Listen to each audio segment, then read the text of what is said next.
আসসালামু আলাইকুম। তো আজকে আবার এক নতুন ভিডিও নিয়ে আপনাদের সামনে হাজির হলাম। তো আজকের এই ভিডিওতে আমি আপনাদের দেখাবো যে আমরা যে বাসাবাড়িতে যে রাইস কুকার এবং ফ্রিজ, ওভেন এসব জাতীয় যত আয়রন মেশিন এসব জাতীয় যে লোডগুলো আমরা চালাই, সেই লোডগুলো কীভাবে আপনারা একটি 5 পিন সকেট কানেকশন করবেন তা কিন্তু আমি এই ভিডিওতে আপনাদের সহজে দেখিয়ে দেবো। কারণ এই ভিডিওতে দেখে আপনারা কিন্তু নিজেরাই কাজটি করতে পারবেন দেখে দেখে। তো কীভাবে কাজটি করবেন সেটা আমি আপনাদের দেখাবো। তো দেখেন, এই যে আয়রন মেশিনটা দেখতে পেলেন, এই আয়রন মেশিনটা কিন্তু 1000 ওয়াট। তো এই আয়রন মেশিনটা যদি আপনারা 2 পিন সকেটে চালান, সেক্ষেত্রে কিন্তু কয়েকদিন পর চলার পরে কিন্তু ওই সকেটটি পুড়ে যেতে পারে, কারণ এর লোড ক্ষমতা বেশি। এ কারণে আমি বলবো সঠিকভাবে যদি এই যে দেখেন 2 পিন সকেট, এই সকেটটা কিন্তু পুড়ে যেতে পারে যে কোনো মুহূর্তে। এই কারণে আমি বলবো সঠিক ওয়েতে, সঠিক প্রপারলি আপনারা কীভাবে একটি 5 পিন সকেট কানেকশন করবেন আমি একবারে মেন সুইচ থেকে আপনাদের দেখিয়ে দেবো। তো আমাদের বাসা বাড়িতে ফ্রিজ থাকে, অনেক কিন্তু লোড ব্যবহার করা ফ্রিজ, আমি আপনাদের দেখালাম। এই যে ফ্রিজ দেখেন, ফ্রিজটা, তারপর রাইস কুকার, ওভেন, তারপরে ব্লেন্ডার মেশিন, আয়রন মেশিন, এগুলা কিন্তু প্রতিনিয়ত আমাদের ব্যবহার করা হয়ে থাকে। তো এটা যদি সঠিকভাবে যদি কম্বাইন্ড যদি সেট না করতে পারেন, তাহলে কিন্তু বড় ধরনের একটি দুর্ঘটনা ঘটে যেতে পারে। তো সেই কারণে বলছি যে মেন সুইচ থেকে আপনারা যে তারটা নেবেন, দেখেন এখানে কিন্তু সেভাবে কানেকশনটা করা আছে। মেন সুইচ থেকে যে কোনো লাইন, মেন সুইচ থেকে কানেকশনটা নেবেন, বা ডবল এমসিবি সেখান থেকে কানেকশন, ফেস এবং নিউট্রাল কানেকশন করা আছে। এটা লাইনটা করা আছে, আমি আপনাদের শর্টে দেখাচ্ছি। তারটা নেবেন, তারটা নিয়ে যাওয়ার পরে দেখেন আপনাদের তার দেখাচ্ছি। এখন এই তারটা এখান থেকে নিয়ে এসে এই যে তারটা আমাদের বোর্ডে নিয়ে আসছি। দেখেন, তার টানা দেখাতে গেলে কিন্তু অনেক লং হয়ে যাবে ভিডিওটা, এই জন্য আপনাদের শর্টে দেখাচ্ছি। তো এবারে বোর্ডের মধ্যে নিয়ে আসলাম, নিয়ে আসার পর দেখেন এখানে কিন্তু ফেস এবং নিউট্রাল কানেকশন করা আছে। তো দেখেন টেস্টার দিয়ে আমি আপনাদের দেখাচ্ছি। এই যে টেস্টার কিন্তু অলরেডি জ্বলছে, আলো দিচ্ছে, এখানে কিন্তু কারেন্ট আছে। ফেস এবং নিউট্রাল, এখান থেকে একটা ডাইরেক্ট লাইন চলে গেছে, আমাদের ওখানে লাইট আছে, আমি আপনাদের দেখাচ্ছি একটু পরেই। এটা একটা বোর্ড আছে, বোর্ড থেকে জেনে ফেস নিউট্রাল নিয়ে আসে। এখান থেকে কিন্তু এই যে এখানে এই বোর্ডে কিন্তু এই লাইটটা জ্বলছে, তার মানে এই সুইচের মাধ্যমে এখান থেকে নিউট্রাল ফেস চলে গেছে ডাইরেক্ট। এই যে চিকন তারটা দেখতে পাচ্ছেন, এখান থেকে লাইনটা এখানে দেওয়া হয়েছে ওই বোর্ডে, একটা লাইট একটা সুইচে। তো যাই হোক, আমি আপনাদের দেখাচ্ছি। এখন এখান থেকে আমাদের কি করতে হবে, ফেস নিউট্রাল জোড়া দিতে হবে।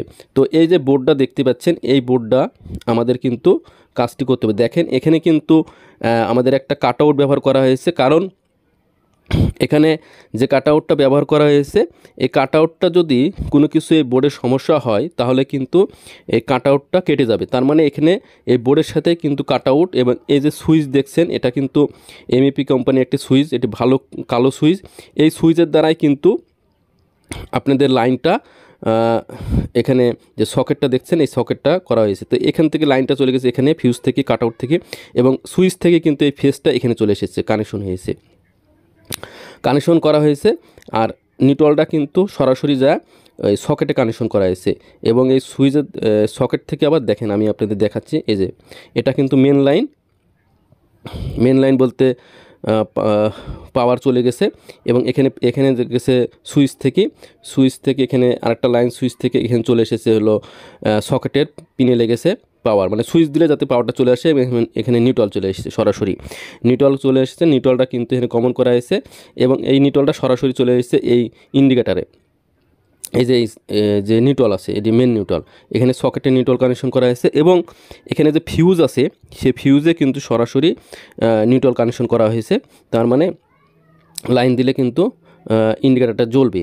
তো আমরা এখানে এখন ফেস নিউট্রাল যেহেতু আমাদের বোর্ডে নিয়ে আসা হয়েছে, এখন এখানে আমাদের কানেকশনটা করে দিতে হবে। এটা কিন্তু কভার সিস্টেম একটি, যে কেবল ভিতরে দেখতে পাচ্ছেন বোর্ডের ভিতরে। তো এখন কানেকশনটা আপনাদের ভালোভাবে কিন্তু গ্লাস দিয়ে এটা কিন্তু জয়েন্ট দিতে হবে, ফেস নিউট্রাল। তো এখানে একটা বিষয় হলো যে যদি আমি সমস্ত কিছু বোর্ডে দেখাতে যাই কিভাবে লাগালাম, কাট আউট, আবার সুইচ, আবার সকেট, তাহলে কিন্তু ভিডিওটা অনেক লং হয়ে যাবে। এই কারণে আপনাদের শর্টে দেখাচ্ছি। এখানে ফেস নিউট্রাল বের করে রেখেছি বোর্ডের। এখন এই বোর্ডে কিন্তু খালি ফেস নিউট্রাল কানেকশন করলেই কিন্তু কানেকশনটা হয়ে যাবে। এখন এখানে কিন্তু যে কাজটি করতে হবে, টেপিং করতে হবে। টেপিং না করলে কিন্তু হবে না। টেপিং করলে আমাদের কাজটা প্রাথমিক পর্যায়ে শেষ হয়ে যাবে। দেখেন, টেপিং করতে ভালোভাবে টেপিং করবেন, কোনো রকম লুজ কানেকশন কিন্তু রাখা যাবে না একেবারে।